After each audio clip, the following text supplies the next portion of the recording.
Welcome to Adult Education and Family Literacy Week and the Command Center, hosted by the Coalition on Adult Basic Education. So super glad to have our next guest on. And she's an individual from the Maine Adult Education Association, and her name is Shirley Wright. I'm going to bring Shirley onto the screen. Shirley, how are you? I'm great.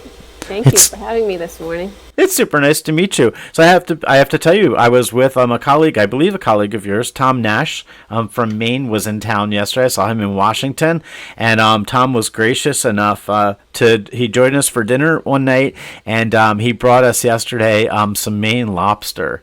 And and we were like, oh man, was that great? So it was so we love Tom. He was a past president of the Coalition on Adult Basic Education, and he's been a good friend. Tom is just a great guy. So it's great to have you, Shirley. I know you're with the Maine Adult Education Association. Why don't you tell us a little bit about yourself and how you got into adult ed?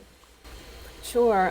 Well, I am the executive director with Maine Adult Education Association, and I've worked in education all my life. I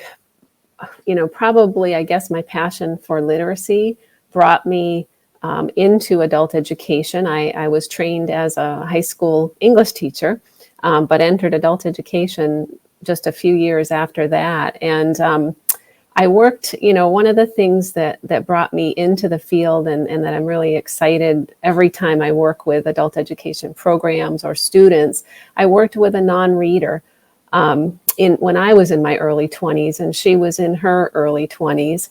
And we worked together for several months. And I was able, as a young person, I had gone to school. I had always wanted to be a teacher, but I really didn't understand what was happening when someone learned to read. And when she came to me, didn't know all the letters of the alphabet, didn't know all the sounds of the letters, and got to really work with her through that progress. And her life took off in a whole different direction. So I saw what literacy could do for someone who was my age. She had a small child.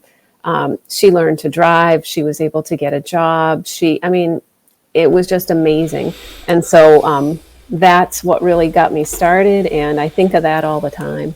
Yeah, wow, those are great stories, and they're the ones that stay like embedded in your head, that you just that keeps you going, and that's really where the passion comes from. Educators across our country, they're not killing it financially, right? Like, we don't have all this funding. They're not the ones when you see the new Teslas out there and all these fancy cars. Educators not usually the ones behind the wheels. Well, there's some exceptions to that, but generally, educators don't make a ton of money. And it really comes from passion, right, and purpose, and that's what it's all about. I love that story. Reading is also a really key component of the work that we do as educators, getting people to read better, but because it translates into being able to do that stuff on the job or in your career and moving forward. So tell me a little bit about what's happening right now in Maine. There's always, I know I talk to Tom every now and then, see him at conferences and stuff, and he always fills us in. And it sounds like there's so much happening, and Maine tends to be on the cutting edge of things. But why don't you tell us a little bit what's going on there? We have a lot going on in Maine right now. We have a new state director who just started in July. She was running a program in Augusta, so she comes right from the ground up, which has been wonderful to watch. She has a huge passion for adult education. Now with Adult Education and Family Literacy Week, we have been doing all kinds of things. The board that I work for has become a bit more diverse this year. We have more practitioners on the board, not just all adult education directors. And they, on Tuesday, gave our governor an award for being a champion of literacy in adult education. Yeah. So that was wonderful. We contacted the governor's office last week, and they said, come on in. She was wonderful, accepted that award, and all kinds of press is going out. We also had a Zoom call with our Senator Susan Collins. She's a literacy supporter, adult education supporter. And our programs are just going crazy this week. I am so pleased to see all of the things going on across the whole state. We have Facebook posts constantly. We're on Twitter. We're on Instagram. We're having legislators visit programs. We're having students write letters. And another thing we have going on, this is the last thing I'll share on this. We have a huge marketing project going on in Maine, and our marketing committee for the MAEA board is very, very active, and we're having a video produced about what we do. It'll be a 3-minute video that can be pulled apart into 15-second and 30-second segments, and we launched the first one this week. And so that marketing effort, we rebranded a couple years ago. We have the video in progress, and we're going to put that out everywhere so that adult education gets the press that it really deserves across the state. I love it. I love it. And if you get it to us, we'd love to share it. We'd love to share it out. So if you can send it to COABE, we'd be glad to see if we can get it out there a little bit for you on some of our streams. So thank you so much for that. So I guess one of the things I wanted to talk to you about is, as an executive director of the association, we have associations across the country. And can you just tell us a little bit about what role the Adult Education Association plays in a state, and how important is it? I think it's very important because the association that I'm part of is the professional organization, and it's a step aside from just directors trying to advocate for themselves or programs trying to advocate, but we're formed as a separate nonprofit, and we can advocate more greatly at the state level. And then my role as an executive director, I'm not running a program, so I don't have that emotional tie to a particular program, but I can listen to what everyone is saying and then help them kind of frame ideas and get them out there. And we also do a fair amount of professional development as well through our association. So we work with our state, who does a lot of professional development, and then we run a big conference, and hopefully in 2023 we're going to go with a live conference again. We've been virtual for a while. But. Awesome. Yeah. So state associations generally play such a vital role because depending on the state, and there are a few that don't have the state associations, but most do. But the challenge is really for state associations is getting out there that professional development advice, that advice of how we can do things better, the advice and the guidance in your state of, even legislatively, of the things that are important and getting them on the radar screen of people that can effectuate change. And that's why the associations play a vital role in all of the adult education pieces.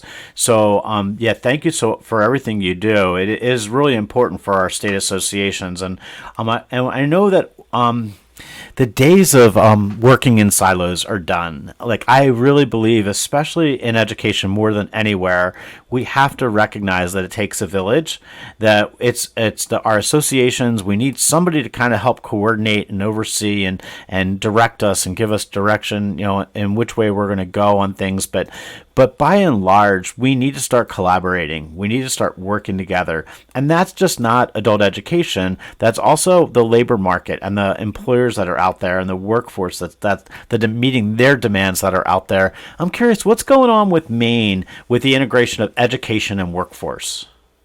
There's a lot going on. I mean, we're working hard with our adult ed programs in Maine are run through K-12 school districts. So they have to reach out and work with the community colleges and the university systems. And we've done a lot of work to really try to streamline what's happening so that we don't duplicate. And what we're finding is that adult education can run a lot of workforce training less expensively than a community college. So we're working with them to make sure we enhance each other, we don't duplicate, and that we get people going down the pathway that they choose as quickly as possible, because we know in this computerized society, if you have to click 3 times, you might not click to get there to get the answer.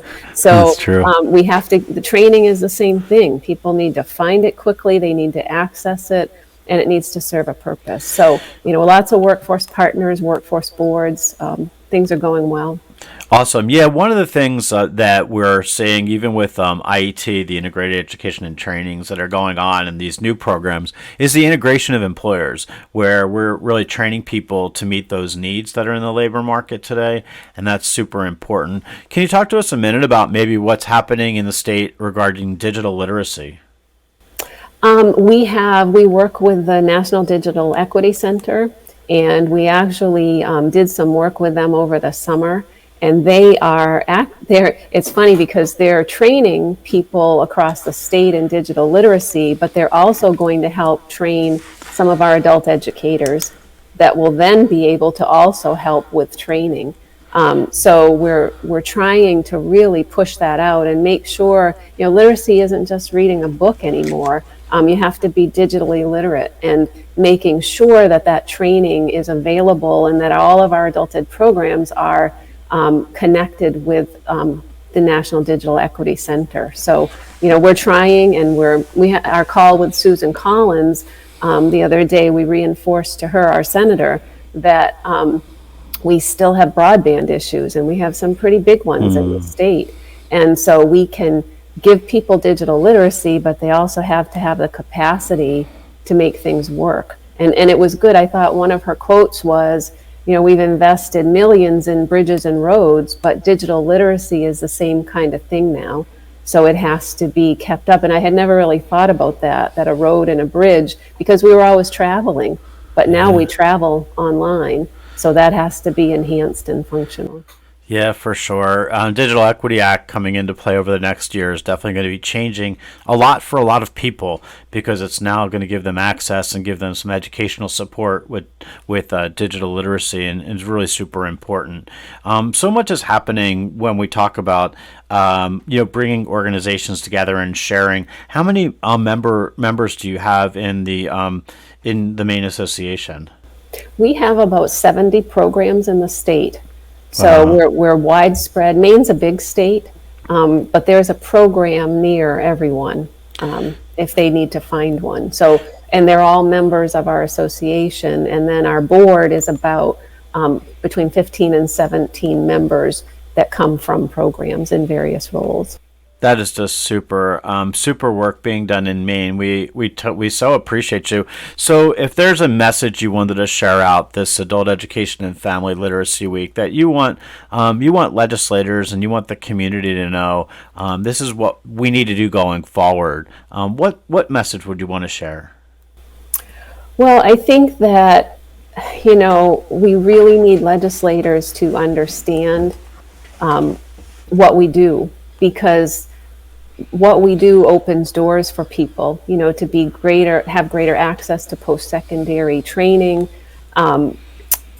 They do, work on this, but if adults don't have the basic skills to succeed in these opportunities, one example in Maine is they've invested a lot of money in community college access, which is wonderful.